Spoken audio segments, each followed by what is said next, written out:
এখনও অনেকের উপবৃত্তির টাকা আসেনি, কেন আসেনি ইত্যাদি নিয়ে আজকের এই ভিডিওতে আমরা আলোচনা করেছি। একই সাথে আমরা আরও একটা গুরুত্বপূর্ণ বিষয় নিয়ে আলোচনা করেছি, সেটা হচ্ছে যে টাকাটা বিকাশে দেবে নাকি নগদে দিবে। তো আশা করছি ভিডিওটি দেখলে আপনারা এই সম্পর্কে একটা ভালো ধারণা পাবেন, এবং উপবৃত্তির টাকা কত তারিখ পর্যন্ত দেবে তা নিয়েও আমরা আলোচনা করেছি। তাই ভিডিওটি মনোযোগ সহকারে দেখতে থাকুন।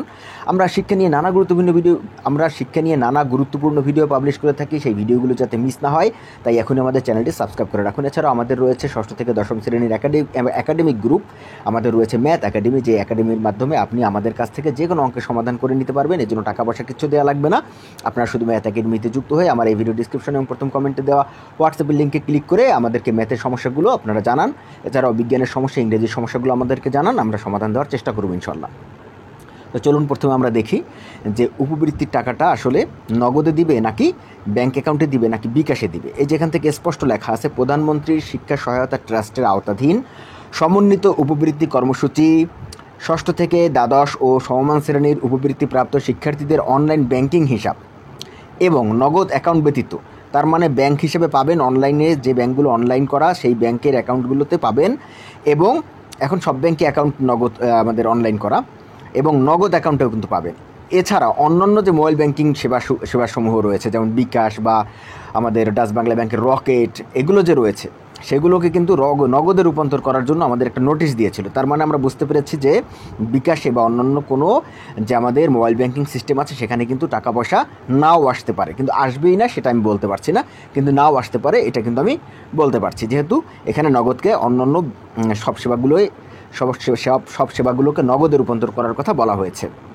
এবং মে মাসের 22 তারিখ কিন্তু সেটার শেষ সময় ছিল, এবং আপডেটকৃত সময় ছিল কিন্তু 25/5। এখন তাহলে টাকাটা কিসে দেবে, বিকাশে দিবে না নগদে দেবে, সে সম্পর্কে আপনারা একটা ধারণা পেলেন। এখন কথা হচ্ছে যে